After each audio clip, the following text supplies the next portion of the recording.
Figueroa, soy pediatra, soy neonatóloga, pero también soy mamá. Y hoy vamos a hablar de trombofilia. Es muy importante hablar de trombofilia y ¿saben qué es lo más importante? Y por eso hacemos este capítulo hoy, porque yo necesito que ustedes la piensen. Les voy a contar ahora un poquito lo que es la trombofilia. La trombofilia en realidad se define como una condición en la persona en la cual la coagulación sanguínea se caracteriza por formar coágulos. ¿Y dónde forman estos coágulos o estos pequeños tapones? En las venas, en las arterias, y en la mamá que está embarazada también lo puede formar y lo forma en la placenta. Y eso es súper importante porque si los coágulos o estos tapones, pequeños tapones van a la placenta le llega menos cantidad de sangre a ese bebé y ese bebé está creciendo. Entonces son las cosas que a veces suceden en una mamá que no sabe que tiene trombofilia, que haga tener pérdidas de embarazo o ese bebito crece menos o tiene retardo de crecimiento o puede tener hipertensión. Bueno, esto es lo que uno tiene que prestar atención con respecto a la trombofilia. La trombofilia, hay dos tipos de trombofilia. Una trombofilia que es la hereditaria, que se asocia más con trombosis. ¿Sí? Entonces, ¿en quién prestamos atención? Y en aquellas familias donde hubo casos de trombosis, por ejemplo, en miembros inferiores, trombosis venosas profundas, infartos, accidentes cerebrovasculares y más si sucedieron antes de los 50 años de vida de una de las personas de esta familia. El otro tipo de trombosis, de trombofilia, es la trombofilia adquirida. En el caso de la trombofilia adquirida es la que más nos presta atención o le prestamos un poquito de atención con respecto a las mujeres que están o en la obstetricia. En la especialidad de obstetricia se presta mucha atención en la trombofilia adquirida. La trombofilia adquirida es la que se llama SAF. ¿Por qué se llama SAF y qué tiene que ver esas reglas? Porque es síndrome antifosfolipídico. Entonces, si existe lo que se llama el SAF o el síndrome antifosfolipídico, es una condición autoinmune. Y ustedes ahí dicen, ¿autoinmune? Sí, es el propio cuerpo que forma anticuerpos o proteínas, le decimos nosotros, que ocasionan coágulos en la sangre. Y esos coágulos que ocasionan estas mismas proteínas que fabrica la persona es lo que llega a obstruir las venas, las arterias y al bebé no le llega bien la sangre. Entonces, ya sabemos que este SAF o este síndrome antifosfolipídico le sucede muchas veces a personas jóvenes o se agudiza en el embarazo. ¿Y por qué se agudiza en el embarazo? Porque en el embarazo aumentan mucho los estrógenos. La mujer embarazada está en un estado de hipercoagulabilidad. ¿Y por qué está en un estado de hipercoagulabilidad la embarazada? Porque si en realidad no existiera ese estado, después de que tiene al bebé, hasta se puede desangrar. Entonces, la mujer embarazada tiene un estado de hipercoagulabilidad. Si encima hay un síndrome o un SAF, un síndrome antifosfolipídico, hay muchos coágulos. Entonces, es importante contarles que una vez que está diagnosticado y con el tratamiento correcto, el embarazo puede continuar sin complicaciones.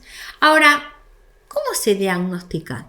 En realidad se diagnostica con análisis de sangre, que son específicos que lo que buscan se evalúan los factores de la coagulación, ¿sí? Y se buscan esos anticuerpos que les conté, esos anticuerpos que forma el propio cuerpo de la persona, ¿sí? No olvidemos que la trombofilia puede suceder también en varones, ¿eh? Es una condición en realidad una condición de la coagulación de la sangre. Entonces la pueden tener el hombre y la puede tener la mujer. El problema de la mujer es cuando está embarazada. Entonces, ¿cómo se diagnostica en realidad? Se diagnostica y se debe estudiar a quiénes. Y, por ejemplo, una mujer que tuvo 2 abortos, y más si fueron antes de las 10 semanas de embarazo, o si tuvo un aborto después de las 10 semanas de embarazo, o si tuvo una muerte fetal en el segundo o en el tercer trimestre, si tuvo preeclampsia antes de la semana 34, si hubo un retardo de crecimiento intraútero, esos bebés que nacieron muy chiquititos, a esa mamá hay que pensar también en que capaz hay una trombofilia. Si hay fallas en la implantación, por ejemplo, ahora en el cual se ha retrasado mucho la maternidad, por ahí hay mamás que hacen muchas fecundaciones o muchos intentos que son fallidos. En esa mamá también hay que buscarle la trombofilia o antecedentes que hubo trombosis en la familia. Bueno, todos esos son los motivos por el cual habría que pensar en una trombofilia. Los tratamientos, el tratamiento básico siempre en una mamá que está embarazada con trombofilia, el tratamiento básico es aspirina, ¿sí? Que se le da aspirina desde casi cuando están en la fecundación al principio, y la enoxaparina o la heparina, que ese es el tratamiento clásico. Después hay otros tratamientos que se están estudiando, como la hidroxicloroquina, pero esos son tratamientos que ya no son clásicos y tienen criterios específicos para darla. Entonces, ¿qué se pide para hacer un diagnóstico? Hay algo que se tiene que pedir para hacer el diagnóstico y que en general es el diagnóstico más común. El anticoagulante lúpico, la anticardiolipina y los anticuerpos beta-2 antiglicoproteína. Todos estos son lo que se piden en laboratorio para buscar la trombofilia. En realidad, esto es algo que tenemos que empezar a pensar porque las mujeres o la mujer que tiene muchos abortos, que tiene estos tratamientos de fecundación con muchas fallas en la implantación, estas pacientes que tienen trombosis, estos pacientes hay que tratar de pensarlo para poder diagnosticarlo. Y bueno, y ahora vamos a tener un invitado que les va a empezar a terminar de aclarar todo y que estoy muy feliz de poder lograr que nos explique un poquito más sobre la trombofilia. Bueno, ya les conté lo que es la trombofilia y la verdad tengo dos invitadas que nos van a ayudar a terminar de entender tantas cosas sobre la trombofilia, el embarazo y lo que a veces cuesta llegar a ese bebito que queremos tener en brazos. Entonces, para esto las traje a Ivana Arigós, hola Ivana, y Mercedes Blanco, que son la presidenta y la vicepresidenta de la Asociación de Trombofilia y Trombosis en Argentina. ¿Cómo les va? Muchas gracias por haber venido. Porque siempre digo antes una cosa, entonces esta vez digo, bien, Asociación de Trombofilia y Trombosis en Argentina. Así es, gracias por la invitación. Ay, muchas gracias por estar acá. Bueno, a ver, Ivana, a mí me interesa que todos empecemos a comprender cómo fue que llegamos a esta asociación que es tan importante en este momento para tantas mamás. Que ya vamos a contarles después qué es lo que necesito que todas sepan que existe, que las sigan, que busquen, que las encuentren, porque les pueden dar solución a muchas cosas de lo que les está pasando a esas mamás embarazadas con ese diagnóstico. Pero antes, Ivana, quiero que me cuentes un poquito tu historia y cómo empezó esta asociación. Bueno, mi historia es un poquito larga, pero voy a tratar de abreviarla. Nosotros con mi esposo tuvimos nuestro primer hijo, buscábamos tener una familia grande, siempre decíamos que queríamos tener 4 hijos, ya sabíamos, ¿viste? 2 nenas, 2 varones, todo planificado estaba. Y a veces la vida no es como uno quiere y lo planifica. Pero bueno, llegó en el 99 Lautaro, nuestro hijo mayor. Y después de Lautaro es donde empecé a tener complicaciones cuando empezamos a buscar el hermanito o la hermanita. Lauti nació en el 99, el 23 de diciembre, y en ese tiempo, mi primer embarazo, yo lo transitaba a la vez. Mi papá tenía una enfermedad muy grave y todo ese embarazo fue un poco ir gestando a Lautaro, pero a la vez él se iba. Y él estaba esperando su primer nieto, era el primer evento de la familia. Lauti nace en el 23 y mi papá fallece el 24 en Navidad. eso fue como un hecho muy que me marcó. Pero bueno, esa cosa, la dualidad que estuvo siempre en mi vida de la vida y la muerte, la felicidad y no del todo poder estar completamente feliz y tampoco poder duelar como uno necesita hacerlo. Bueno, la vida siguió y buscábamos ese hermanito. Y en el 2001 quedó embarazada y venía todo bien, un embarazo totalmente normal, los controles venían normal.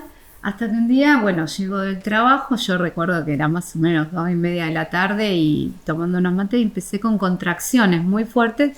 Yo ya sabía que no eran contracciones de cansancio, estaba en la semana 27 y ahí, bueno, fuimos urgente a la guardia, vivíamos en La Plata, del Hospital Italiano, y de guardia pasé directamente a sala de parto porque no se pudo retener. Y nació mi bebé y falleció en el momento.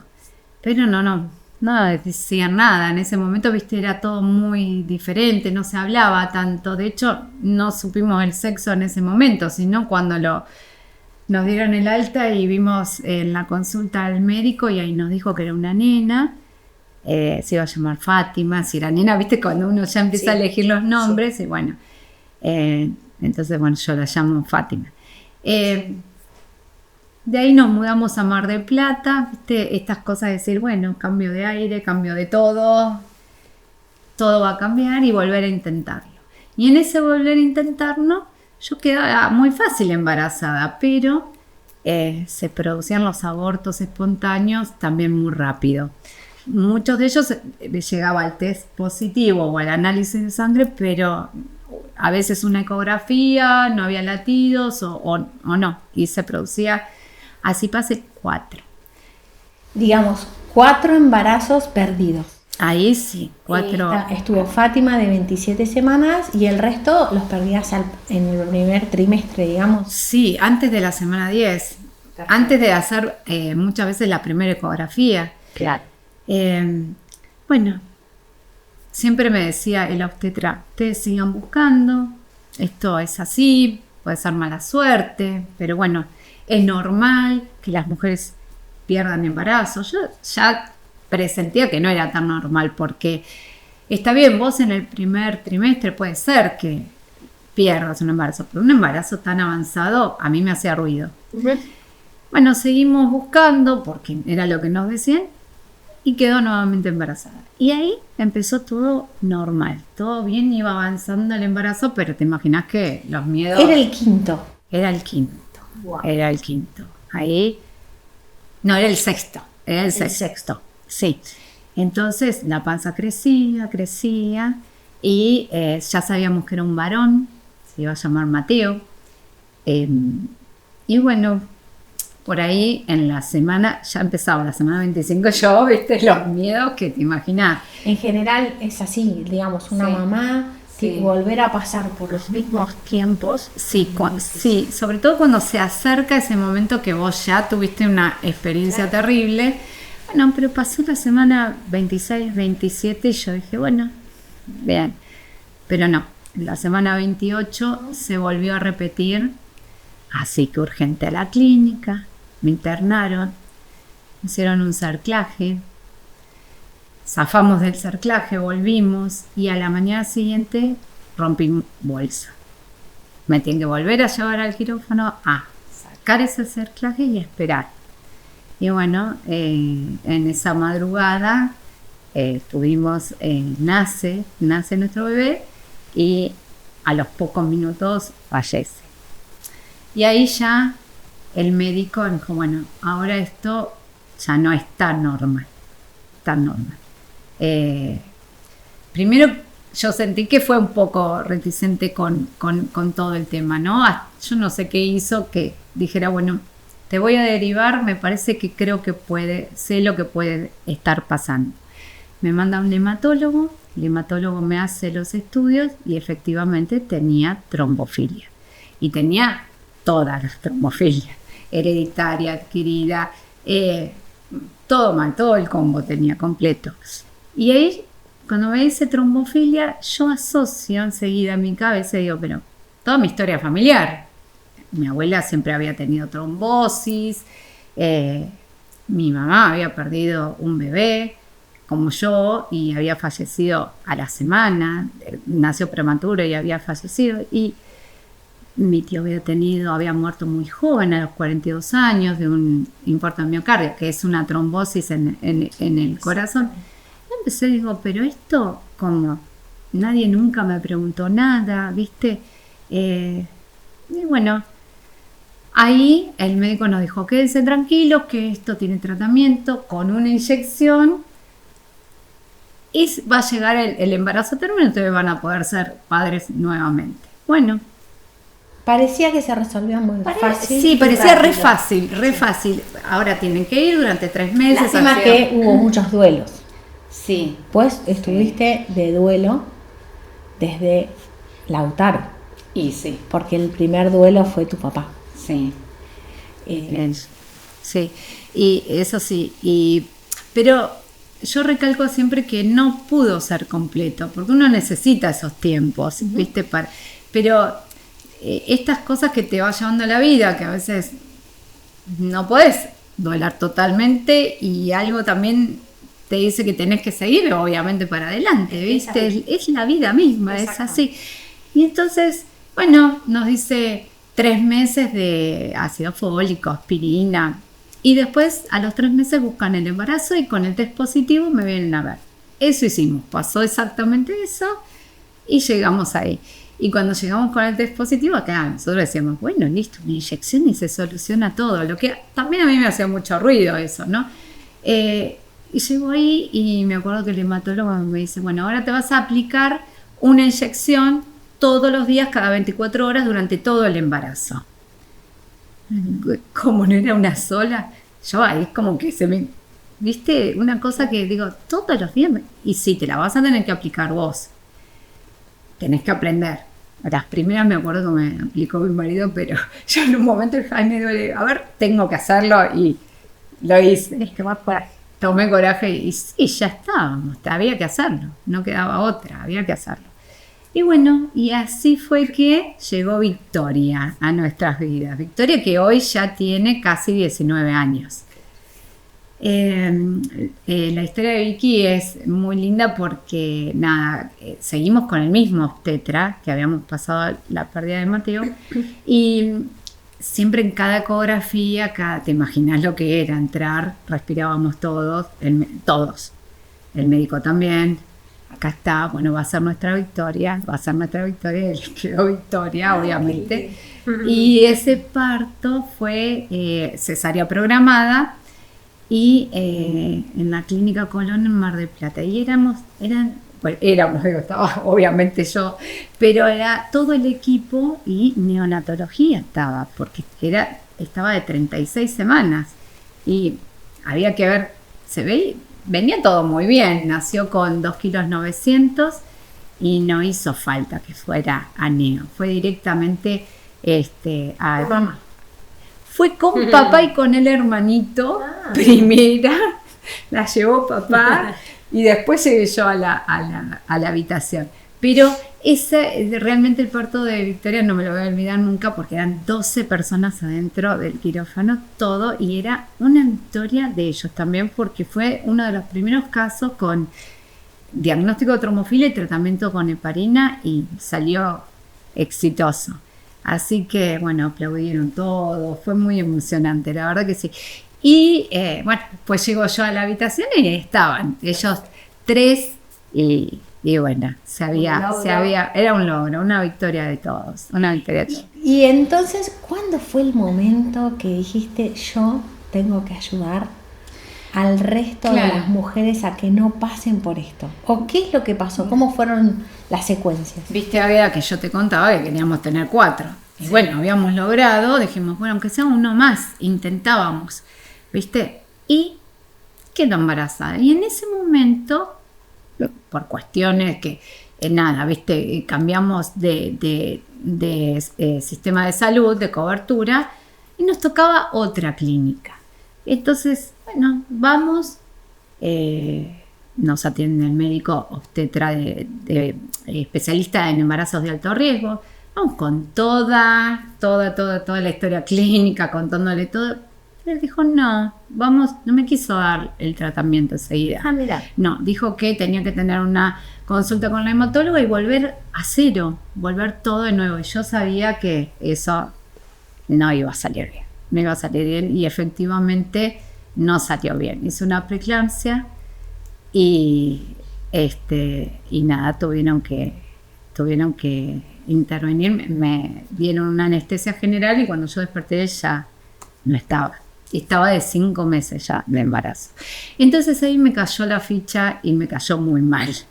No era como antes que uno, quieras o no, iba aceptando, ¿viste? Y entonces acá dije, no, esto no puede ser. Vos ya tenías una victoria en casa. Sí, y no era justo esto. Y entonces yo en mi cabeza me planteaba, esto no puede estar, no está bien, no puede ser así. ¿Y cuántas mujeres pasan por todo esto? Entonces ahí fue como el bichito, ¿viste? De algo hay que hacer. Ya empezaban las redes y empezaba, yo, ¿viste? Muy a investigar, a empezar a contactarme, a armar grupos, primero en Mar del Plata, y fue la propuesta, cuando éramos 12 mujeres en Mar del Plata, dijimos, esto te lo tenemos que cambiar. Empezábamos a estudiar, yo y mi marido me ayudaba mucho a estudiar el protocolo, a estudiar las leyes, porque él es abogado. Y entonces surgió, hay que hacer un proyecto de ley. Entonces ya la cabeza, ¿viste? Iba para... Fue grande. Para ahí. Lo tuyo fue grande. La lucha. El amor fue muy grande. Pero ese es amor también al otro. A que nadie... Desde adentro. Porque si vos te das cuenta de algo, yo creo que eso lo tenés que compartir, no lo puedes seguir callando.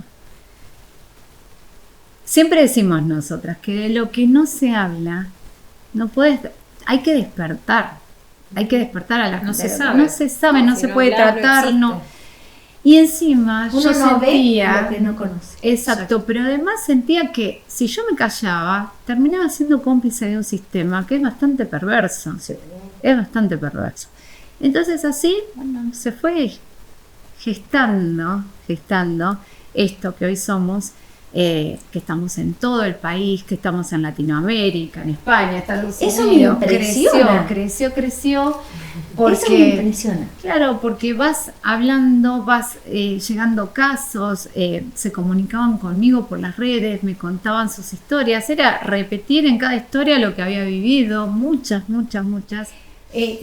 Tu comunidad llega a todo Latinoamérica y cruzaste el charco. Cruzamos el charco, ya estamos Ya están en España. Sí, en muchos Porque países. me parece que está buenísimo que contemos que esto pasa en todo el mundo. En todo el mundo, exacto. Y el sistema, claro, y el sistema pareciera hasta que a veces, entre comillas, también son el sistema médico que no conoce a veces esto también, ¿está? Entonces está bueno que lo demos a conocer qué es lo que pasa. Sí, el sistema médico, en realidad esto pasa que hay consensos internacionales, protocolos internacionales, esto pasa en todo el mundo, no solo en Argentina, que para acceder a que conozcamos lo que tenemos, el diagnóstico, llegar al diagnóstico, por lo tanto al tratamiento y a un bebito vivo en casa, hay que pasar por las 3 pérdidas de embarazo. Claro, como criterio. Eso. Como criterio de selección. Entonces, todas las mujeres, vos vas a escuchar que muchas dicen, yo pasé por 3, pero hay muchas que te dicen, yo pasé por 7, 8, 9 pérdidas. Hasta que por ahí, viste, entienden que, o alguien le contó, una vecina, un amigo, un pariente, alguien le dijo, pero no te hicieron el estudio de trombofilia, o les empiezan a hablar. Pero es algo que no, en general no se habla abierto. De forma abierta, contar sus duelos, ¿sí? Una charla, porque sí, si no...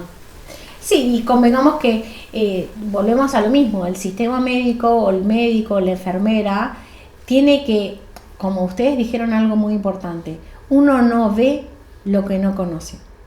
Para hacernos, esto lo voy a hablar desde yo médica, yo puedo diagnosticar si lo tengo en la cabeza, si lo conozco, si lo sé, si lo estudié, si lo vi. Y a veces nosotros en medicina estudiamos muchísimo, estudiamos un montón, pero bueno, no es que te quedan todas las enfermedades en la cabeza, porque no somos robots, entonces nos olvidamos.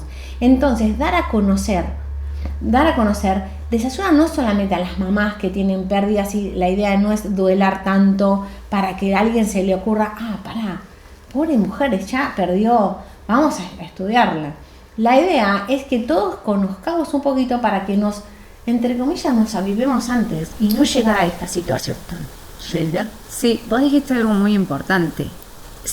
Mira, en la carrera de medicina se estudia en una sola materia, y es un punto de una bolilla, Claro. nada más. Y muchas veces ni siquiera se estudia. A veces no se explica y muchas veces tampoco lo estudian. O sea, Totalmente. por ahí, qué sé yo. No solamente es eso, aparte que la trombofilia, sí, como ya estuve explicando antes, hay dos formas, una hereditaria y una adquirida. Entonces pareciera que si una vez te hicieron algún estudio y no salió, ya no la tenés. Y no es así. No es así. Porque tiene reactivaciones, porque hay momentos que se encuentran y otros momentos que no. Entonces es tan importante todo esto que, bueno, ya estuvimos un poquito hablando. Y ahora una pregunta. Entonces, ¿cómo la conociste a Mercedes, a Mechi? Y agrego eso y no normalizar las pérdidas. Claro. ¿No? Porque no es Totalmente. normal perder No. embarazos. No. Lo que pasa es que nos dicen eso. Tranquila, como Ivana, que Siempre hay ejemplo una de causa. lucha, de resiliencia, mujer, pues, pero no es normal. No. Siempre No es hay normal. una causa. Siempre hay Y una además causa. uno y otro y otro. Y por supuesto, volviendo a lo que preguntas, llego de esa manera a la asociación con mi historia de pérdida también. Pero bueno, ya con un diagnóstico que ¿Cuándo te hicieron el diagnóstico? yo perdí 2 embarazos antes y me puse muy firme porque ya en 2019, que fue el último, la palabra trombofilia sonaba, no era como cuando le pasó a ella, Claro. que por ahí... y la verdad es que no pensé que era una posibilidad, pero en esa búsqueda de por qué había perdido este segundo embarazo, quise descartar todas las cosas y aunque trombofilia sonaba de lejos, era una más, me lo había dicho mi mamá, no sabía lo que era, pero le dije al doctor, quiero que me hagas estos estudios. Me dijo, como siempre cuento, mira, te hace falta otra pérdida para poder acceder a estos estudios, para que yo te derive. Eso es re cruel. Y hoy lo siguen diciendo. Siempre. No. Eso es en el tenés mundo que así. ir en todo el mundo. Mira. Tenés que intentarlo una vez más. Cuando pases por la tercera pérdida, Ahí te vamos. vení, que Claro, te hacemos bueno, el esa- estudio. esa Y es la ella lucha se que- puso firme. Aclaremos una cosita, perdón Mechi, esto. Si en el mundo es así, lo que ustedes están organizando y ustedes hicieron un proyecto de ley, ¿no es así? Sí. Es para que eso no suceda. Es para que eso no suceda, para que el profesional de la salud, la especialidad que sea, tenga que indagar a la paciente, al paciente, Tiene que porque tener también los criterio, hombres son también, criterios. claro, y poder detectar ahí en la consulta, bueno, esta persona puede tener trombofilia y ahí hacerle los estudios. Entonces haga tener falta libertad todo de eso. criterios, Claro. ¿eh? Darnos esa libertad Exacto. de poder estudiarnos, porque no olvidemos que la trombofilia le sucede al hombre y a la mujer, no es Exactamente. que solamente a la mujer, No, ¿tá? claro, pero- Para evitar a eso, y esa ley está en todos lados, está Es el organizada proyecto su de ley proyecto. que nosotros hicimos puede ser adaptado a cualquier legislación en cualquier parte del mundo. Buenísimo. Fue con ese sentido, porque esto es una problemática mundial.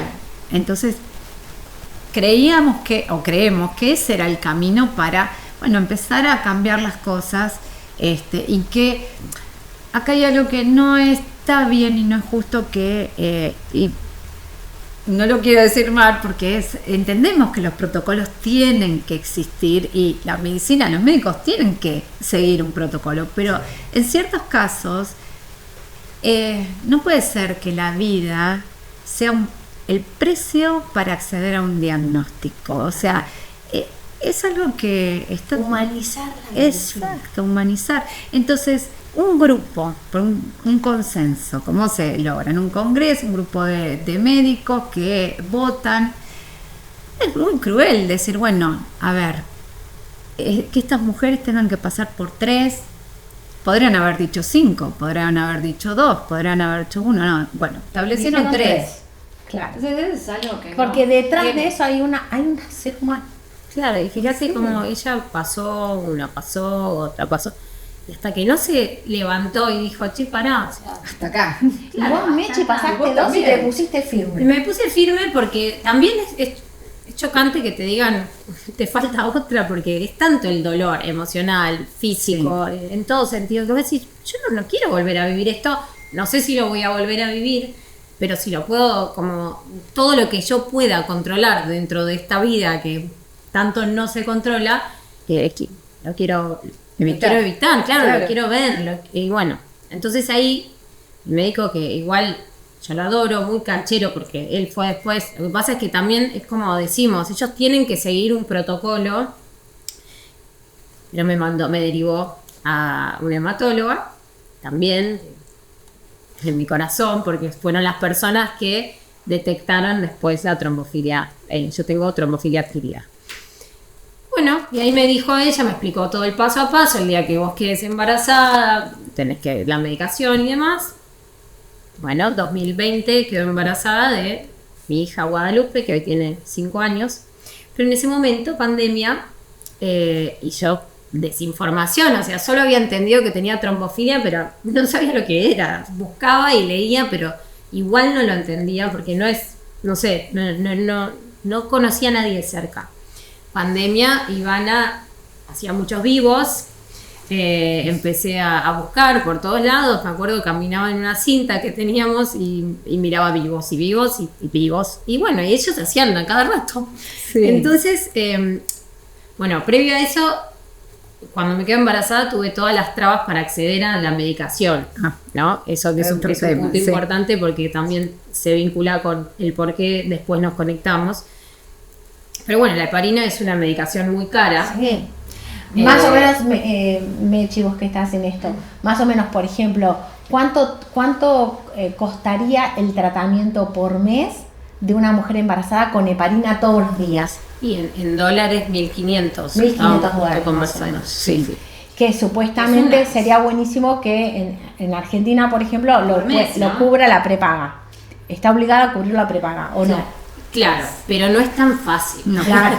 Ahí está el tema, punto, porque ahí está. Yo tenía prepaga y con las trombofilias adquiridas, ¿qué pasa? Y con todas, pero como ella te decía, por ahí la hereditaria o hay otras que se pierden más al final del embarazo. Las adquiridas, o en mis casos, fueron siempre en el primer trimestre. Pero todas necesitamos la medicación desde el test positivo, la heparina, puntualmente. Entonces yo ya tenía mi positivo, voy a la hematóloga corriendo porque ya me había indicado eso. El día que vos tengas tu positivo, venís acá y te explico cómo seguimos. Bueno, voy, me da esa primera inyección y me dice, bueno, ahora hacemos todo el trámite para la prepaga. Bueno, yo entiendo que ese trámite es urgente porque si no me doy la inyección mañana o pasado, lo pierdo, porque así funciona. Claro, es así. Entonces esperé llenar los formularios, llevarlos, obvio en el momento, porque y dije, bueno, ahora ya está, me voy con mi medicación. Bueno, no, ahí hay un largo camino hasta que ven y aprueban los estudios, que también el SAF, no, como dijiste al principio, no siempre sale Positivo. No sale exacto, seguro, no, claro. claro. Bueno, eso, yo ya los tenía porque les llevé los previos y demás, pero bueno, fue un largo camino. En ese camino me tuve que comprar las heparinas porque ahí todavía no las conocía. Claro, eran carísimas, hasta que me lo aprobó y bueno, ahí empecé a recibir la medicación. Conozco todo esto en la asociación. Bueno, cuando nace mi hija, cuento corto, me sobran heparinas y me pongo en contacto con la asociación porque veo que tienen una red de donación de medicación, heparinas. Eso es tan importante, tan importante. Y dije, me sobró esto, yo no lo necesito. Me pasó todo esto antes, es tan difícil acceder, o sea, las doy, pero no lo dudo, porque sé que para otra mamá esa inyección es un día fundamental para que ese embarazo continúe. Bueno, así me puse en contacto con la asociación, así empezamos a hacer colaboraciones en un principio. Sí. Bueno, y después me fui metiendo más también porque es esto, ¿no? Es como lo que te va pasando, es injusto, porque en realidad es la injusticia, ¿no? Es el no querer que otra pase por esto, porque duele en todos los sentidos. Y Es que es evitable. exactamente, Esa pero hay, es la palabra, lo importante es, yo voy a decir algo que es lamentable, un poco sí y un poco no. Gracias a esto que te pasó a vos, gracias entre comillas a Fátima, gracias a Mateo, que yo siempre pienso que están siempre acá con nosotros, vos tuviste muchos hijos, no es que tuviste solamente a Lautaro, ¿no? Y a Victoria. Gracias a ellos estamos acá. ¿Sí? Y entonces, como dice Mechi, si podemos hacer que nadie pase por esto, ¿sí? Y si podemos que esas personas que están organizando esas leyes sepan que detrás de una ley hay humanos, hay personas, hay seres que les duele, hay seres que sufren y que están duelando continuamente y que hasta termina siendo injusto porque sí se conoce ya. No, ¿qué pasó? Yo tuve a mi hija con el diagnóstico, con el tratamiento. De hecho, tengo 2 más que también fueron. Claro, tengo 3 hijas. Entonces, también eso pasa, ¿no? Con diagnóstico, vos puedes tener tratamiento. Y con tratamiento, tenés muchísimas probabilidades de tener tu bebé. Entonces, ahí está también ¿viste? Esto era evitable. En la mayoría de los casos, se puede evitar con una inyección. Que al principio, como decía Ivana, yo me tengo que inyectar 1 por día. Bueno, después esa inyección es parte de lo más natural del mundo, porque vos sabés que le está dando vida a tu bebé. Y que está protegiendo también a la mamá, ¿no? Porque el riesgo es de los dos, pero con tratamiento. También hay riesgos. Sí, pero las probabilidades son muy altas que todo salga. Son muy bajas que haya Sí, sin tratamiento el 5% de las mujeres van a tener un bebito vivo y en la mayoría prematuro. Y después todo lo que conlleva, ¿no? La prematurez y si ese bebito sobrevive. Con diagnóstico con tratamiento, las chances se elevan al 95%. Hay algo muy importante que tenemos que entender, que los tiempos en la maternidad se prolongaron.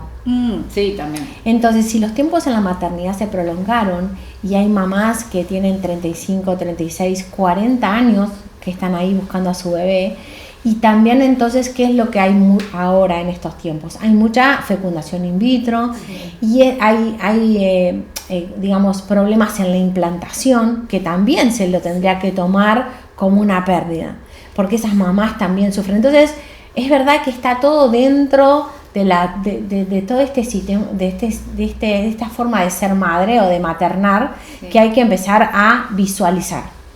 ¿Sí? Las fallas en la implantación muchas veces tienen que ver con trombofilia, y es más, a veces cuando existe esto que son las fecundaciones, lo que se trata es, se empieza el tratamiento con heparina cuando se hace la implantación, ¿sí? Sí. En esas Y a veces antes también, depende. Claro, si son trombofilias, por ejemplo, hereditarias, empiezan desde, por ejemplo, desde la ovulación o desde el tercer día del ciclo, aplicarse la heparina.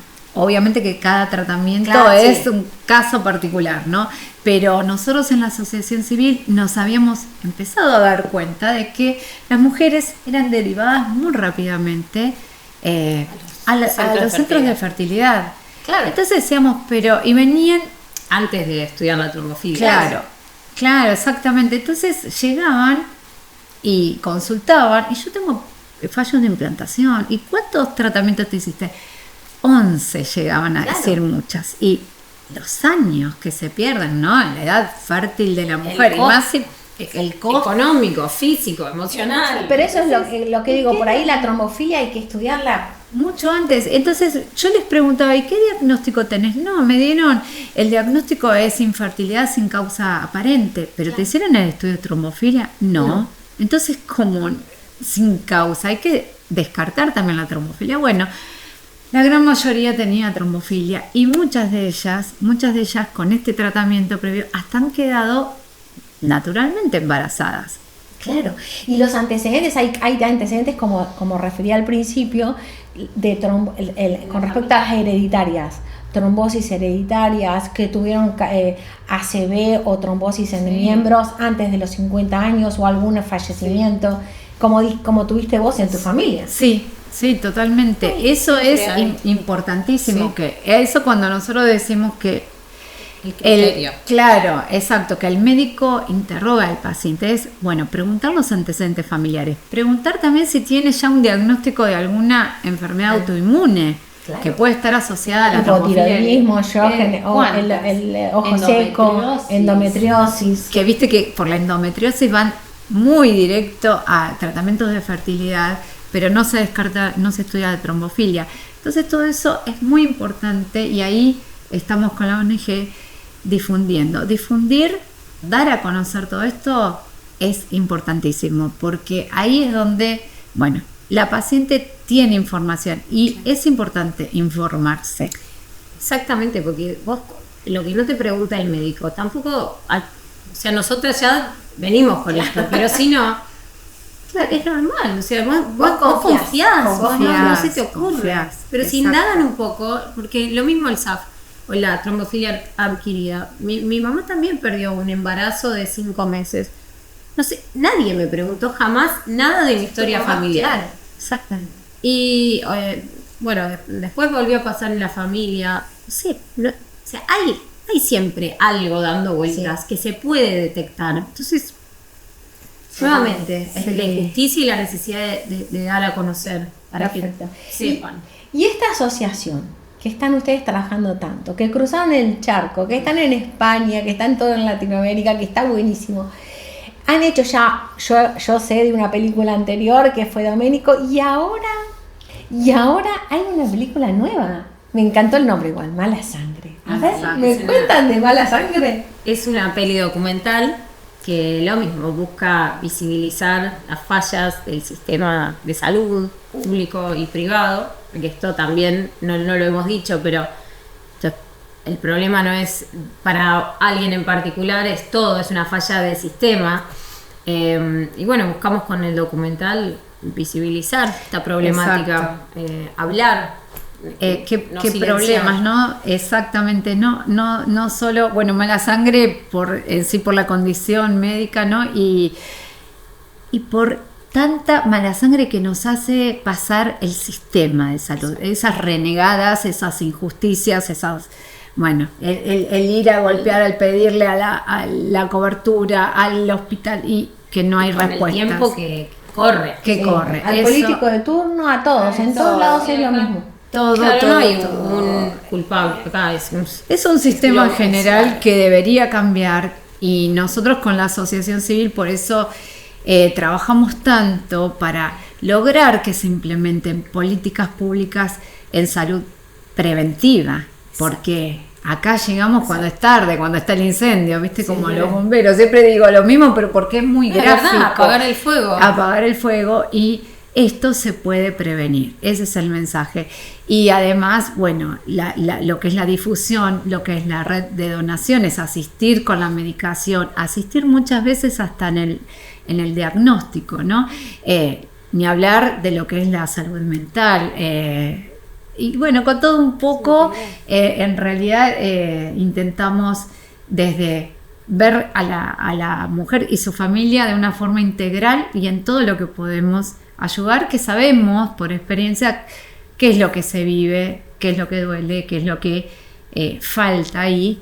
Bueno, ahí estamos. Y Mala Sangre, está filmado, ¿no? Sí, terminamos hace poquito. Hace muy poquito de filmar y está en postproducción, que es la parte de edición. ¿Y cuándo va a salir? Y esperemos que esperemos que este año. Esperemos que este año. sí. este año. Más Tuvieron para buenos final, apoyos, sí, más para lograron. Sí, todo muy Tenemos a una red pulmón, de ¿no? médicos también. sí, que todo se colaboran ha, con claro, nosotros. sí, fue una gran construcción de mucho Sí. tiempo, muchos años y hay muchos médicos que decimos participan, son parte de esta red que la llamamos, en realidad es grandísima Y son esas personas que dicen, bueno, yo esto no lo acepto así, también lo quiero cambiar. Y entre todos vamos hacia ahí, en ese sentido, ¿no? Espectacular. Y este año van a hacer también ustedes un encuentro en red. ¿Cómo es? ¿Me cuentan eso? Porque yo ahí voy a participar también. Sí. Vamos Vamos a hacer un ciclo de encuentros para mujeres, van a ser 7 encuentros de acá a fin de año con diferentes temáticas, trombofilia y embarazo. Bueno, las iremos contando a medida que van. Maternidad, que es el Ahí voy yo. Sí, Vamos a hablar del recién nacido, Sí, de lo que le pasa a la mujer. Exacto, para mujeres, grupos reducidos. La idea es que sean espacios íntimos donde podamos conversar de otra manera, acercar a médicos referentes en los diferentes temas y que podamos compartir y encontrarnos, escuchar que lo que me pasa a mí también te pasa a vos, y a veces esto que decíamos antes, no salimos a contar, pero armando red, nosotras creemos esto, que justamente en la red encontramos las respuestas, el apoyo, el lugar, y queremos ser generadoras, como lo somos en la asociación a grandes rasgos, queremos ser de esos espacios, ¿no? Queremos ser generadoras de espacios para contener, para apoyar, para informar, para encontrarnos. Nosotros como seres humanos tenemos que empezar a entender que nos tenemos que complementar. El cambio. Nos tenemos que complementar, basta de competir, basta de los egos esos tan grandes que tenemos, a ver quién puede, quién descubrió, quién no. Como digo yo trato de, no necesito que me aplaudan, yo necesito llegar a ese corazón que están todos y darles un poquito más para que estar mejor.